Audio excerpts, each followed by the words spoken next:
आज मैं आपको लेके चलता हूँ इंडिया की एक ऐसी जगह जहाँ सूरज सबसे पहले निकलता है, लेकिन बारिश भी जमकर होती है। कभी सोचा है बादल जब थक जाते हैं तो कहाँ जाते हैं, और जहाँ बादल सिर्फ आसमां में ही नहीं बल्कि ज़मीन पर भी चलते हैं। कहते हैं ना, कुछ जगह सिर्फ देखी नहीं जाती बल्कि महसूस की जाती हैं, और जहाँ बादल आपसे मिलने आपके घर तक आते हैं।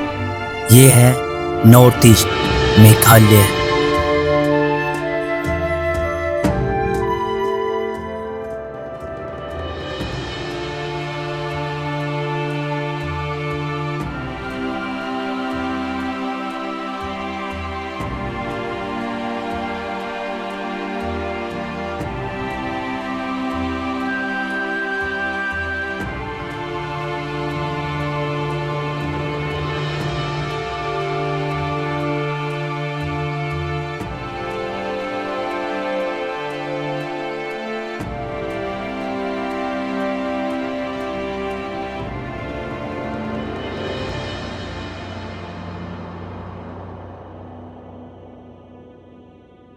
अब वैसे तो मैं मेघालय इससे पहले 2 बार आ चुका हूँ, लेकिन इस बार मैं मेघालय में तकरीबन 15 दिन रुका। अब पता नहीं क्यों, पर मैं बार बार मेघालय लौट आता हूँ। शायद इसलिए नहीं कि यहाँ सबसे ज़्यादा बारिश होती है।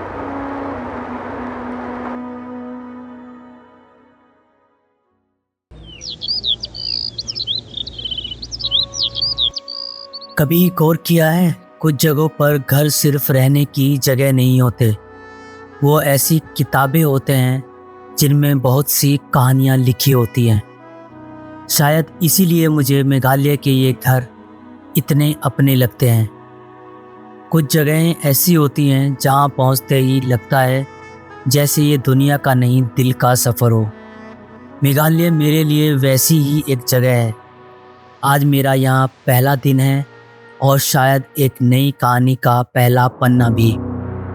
अब वैसे तो मेघालय को बादलों का घर भी कहा जाता है, लेकिन ये एहसास मुझे यहाँ पहुँचकर ही हुआ। आज बादल मेरे होम स्टे तक आ चुके थे, मानो शायद कह रहे हो कि हम बाहर तुम्हारा इंतज़ार कर रहे हैं।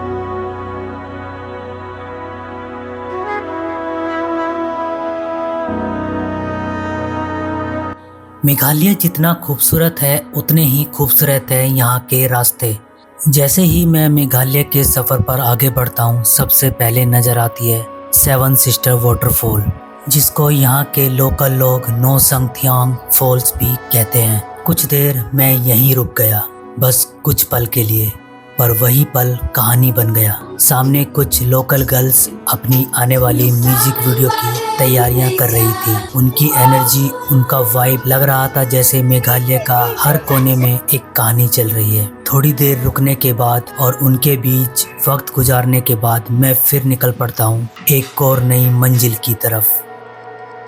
यहाँ आपको हर जगह कुछ ना कुछ नया मिलता है। कभी एक छोटी सी धारा जो पत्थरों के बीच से गुजर जाती है, और कभी एक बड़ा सा वाटरफॉल जो आसमान से जमीन तक गिरता है।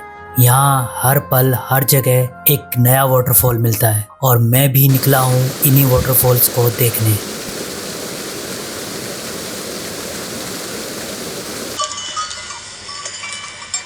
सिर्फ मैं और मेरी बाइक हैं जो एंजॉय कर रहे हैं इस सुंदर से वाटरफॉल को। और यहीं से कुछ थोड़ी दूर बाद मिल जाता है इंडिया बांग्लादेश का बॉर्डर, जहाँ पे एक ब्रिज है, वो उसको भी मैं आपको दिखाऊंगा। तो अगर आप प्लान करते हैं मेघालय आने के लिए, तो अगर आप सोलो हैं तो ऐसी ऐसी जगह पे निकलिए जो लोगों ने नहीं देखी है। और मैं भी निकल पड़ता हूँ ऐसी ही एक जगह पर जहाँ लोग कम लेकिन कहानियाँ ज़्यादा मिलती हैं। ये है वारा ब्रिज।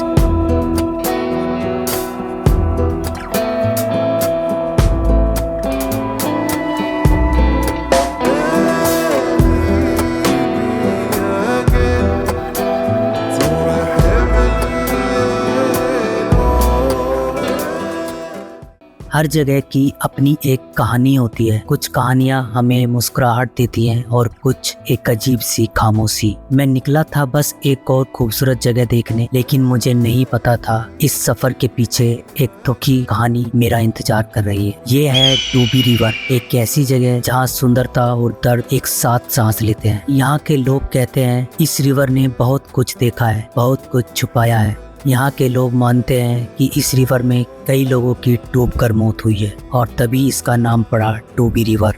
अब इन बातों में कितनी सच्चाई है ये तो मैं नहीं जानता। ये जगह देखने में जितनी शांत है, अंदर उतनी ही गहरी कहानी छुपी है। कहते हैं कुछ आवाजें अब भी इस पानी के बीच सुनी जा सकती हैं। हर सफर सिर्फ मंजिल तक नहीं ले जाते, कुछ सफर हमें उन कहानियों तक ले जाते हैं जिनके बारे में ये दुनिया कभी नहीं बोलती। ये कौन सी रिवर है भैया? चलने नहीं सकता है डूबा डूबा। डूबा डूबा क्यों बोलते हैं इस रिवर को? ये अब बहुत आदमी डूबा है इसलिए इसका नाम डूबा है। बहुत सारे लोग डूब गए हैं इसमें, इसलिए इसका नाम है डूबा। डूबा रिवर। यहाँ से जम करके भी आदमी मर गया, यहाँ से ऐसा जम कर गया। नंजरी, नंजरी नाम है इस यहाँ का, इस जगह का।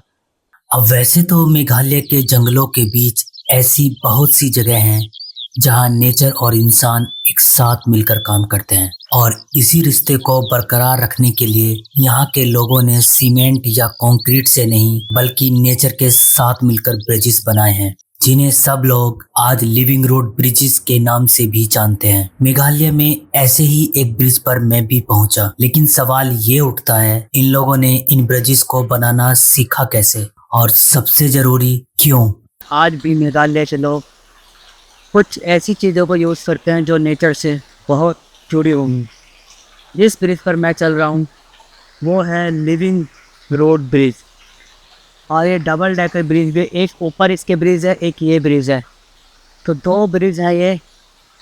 इस रास्ते से इधर जाने के लिए ये ब्रिज बनाया हुआ है खासी लोगों ने, और ये इतना मजबूत है ना, बहुत मजबूत होता है, जिससे कि आप आसानी से घूम सकते हैं और एक जगह से दूसरी जगह जा सकते हैं।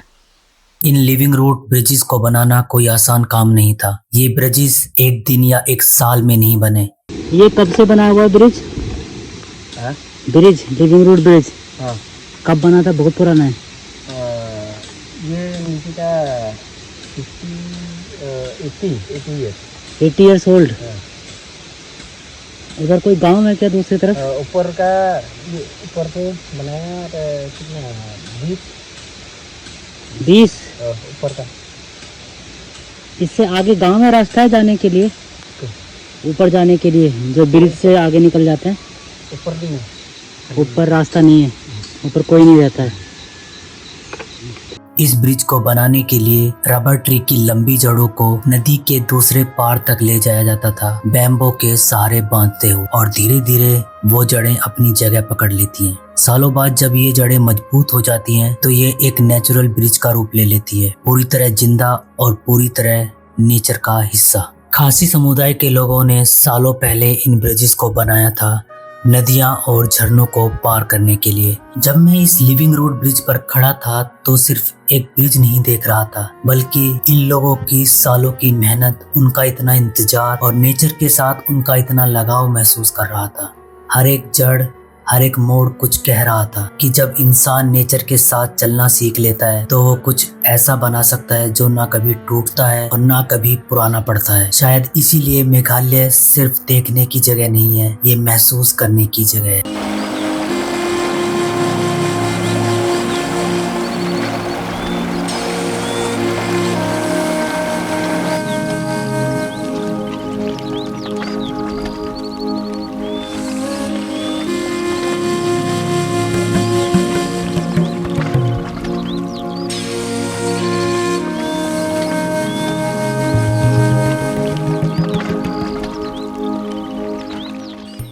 ये जगह जितनी सुंदर दिन में लगती है उतनी ही सुंदर रात में दिखती है। इस जगह को देखते देखते कब रात हो गई पता ही नहीं चला। ये मेघालय में मेरा पहला दिन था और पहले ही दिन नेचर को इतने करीब से महसूस किया। नेचर को इतने करीब से देखने के बाद मुझे लगा जैसे मेघालय मुझे जानता हो और मैं इसे। आज मेरा यहाँ दूसरा दिन है और आज का कोई प्लान भी नहीं था, बस दिल की सुननी और मैं निकल पड़ा एक और खूबसूरत वाटरफॉल की तरफ, जो था पुरुत वाटरफॉल। चेरापूंजी से तकरीबन 15 किलोमीटर दूर और रास्ते के इतने सुंदर नज़ारे। ये सफ़र इतना खूबसूरत था कि कब मंजिल आ गई मुझे पता भी नहीं चला।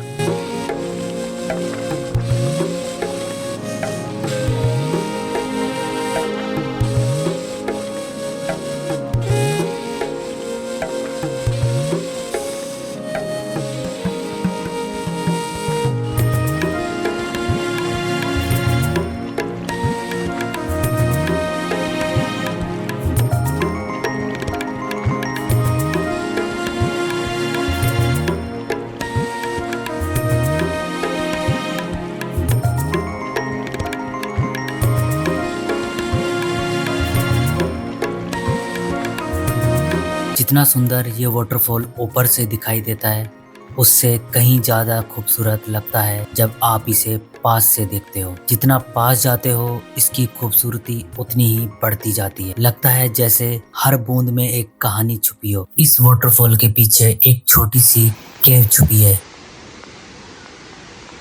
जहाँ से दिखाई देता है चेरापूंजी का सबसे खूबसूरत सनसेट। जैसे कुदरत ने इस केव को सिर्फ उन लोगों के लिए बनाया हो जो खूबसूरती को देखने नहीं, जीने आते हैं। यही पल होता है जब लगता है दुनिया रुक गई है, सिर्फ तुम, पानी और वो ढलता सूरज।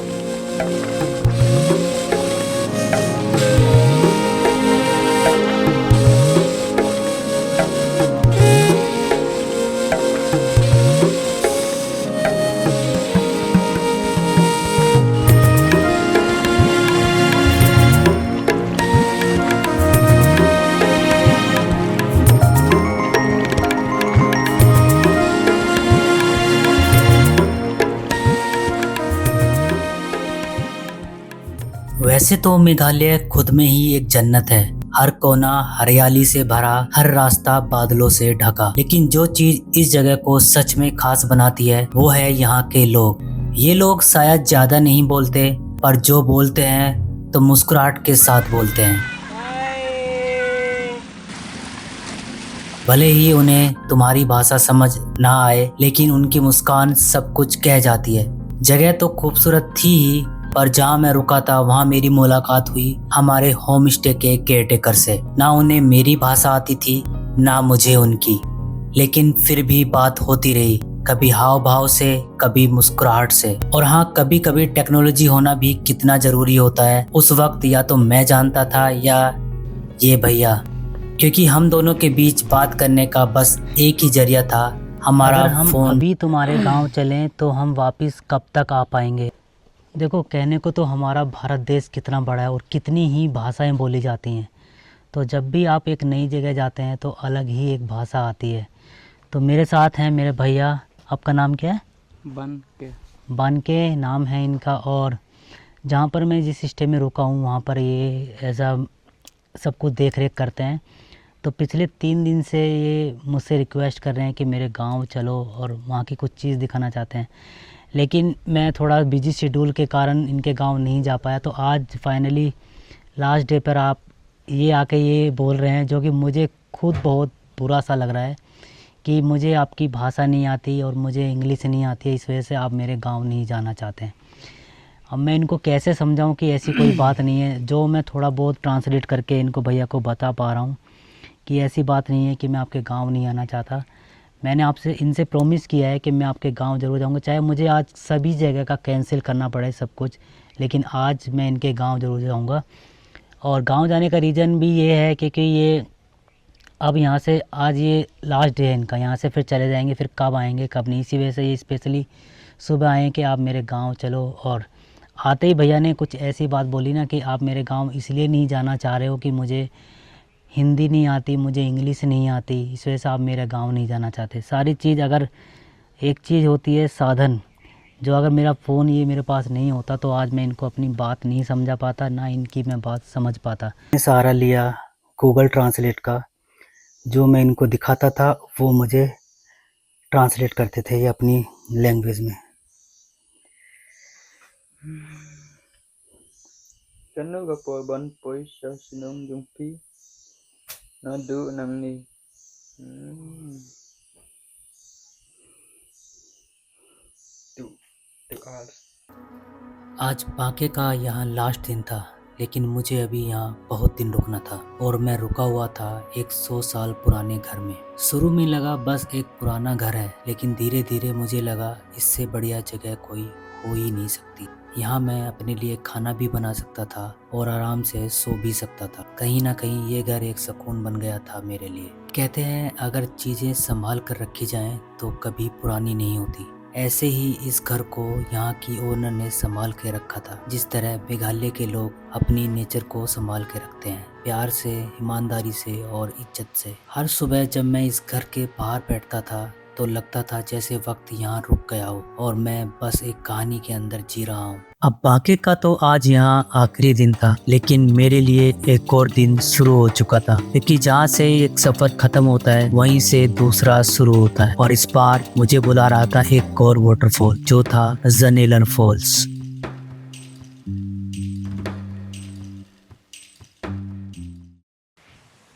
तो अभी मैं हूँ इस समय चेरापूंजी के एक और हिडन वाटरफॉल पर, जिसका नाम है जनाई लॉर्स वाटरफॉल, जो तकरीबन चेरापूंजी से 20 किलोमीटर दूर है।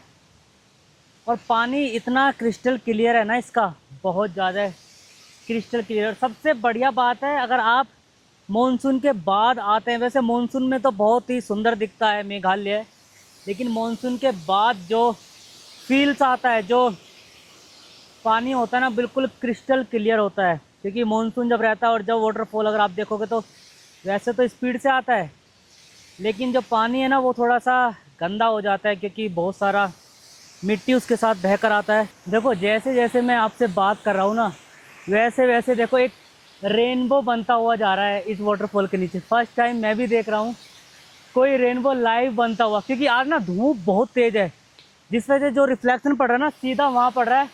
और वहाँ देखो आप रेनबो क्रिएट हो रहा है। प्रकृति कितना आपको सुकून देती है, जितनी प्रकृति के पास आप जाओगे ना उतने प्यारे नज़ारे आपको मिलेंगे। वहाँ देखो आप, ये जो ऐसा बन रहा है ना, पूरा एकदम से रेनबो बन रहा है, जो बहुत सुंदर लग रहा है दोस्तों। मेरा मन तो बहुत था यहाँ कुछ देर और रुकने का, थोड़ा और वक्त बिताने का, लेकिन जिसके लिए मेघालय मशहूर है वो अपना असर दिखाने लगी। बारिश शुरू हो गई और मैं ज़्यादा देर यहाँ रुक नहीं पाया, पर फिर भी ये वाटरफॉल इतना सुंदर था, इतना शांत, जैसे कुछ कहकर भी चुप हो गया हो।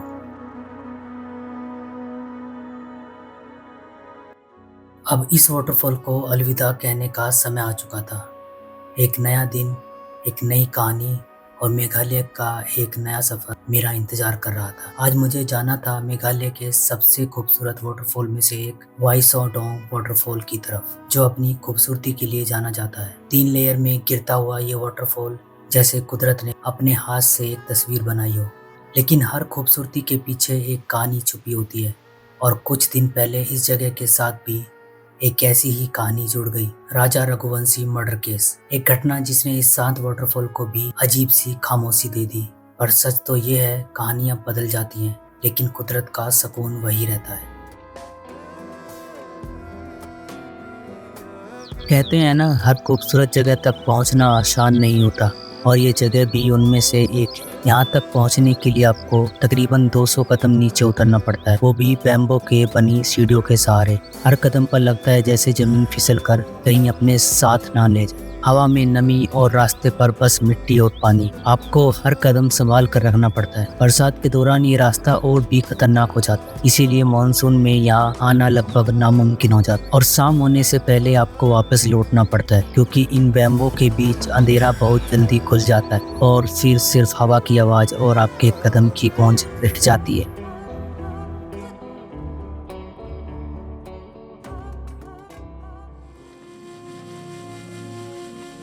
मेघालय का सफ़र शायद मैं जितना भी दिखाऊं उतना हमेशा कुछ ना कुछ छूट ही जाता है।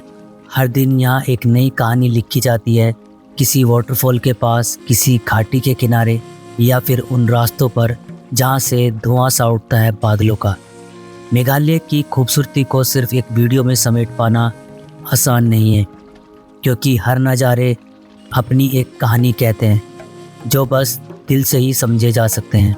और इसीलिए ये सफ़र यहीं ख़त्म नहीं होता, बल्कि यहाँ से शुरू होती है एक नई कहानी। मिलते हैं अगले पार्ट में मेघालय के दिल से एक और अनकहे किस्से के साथ।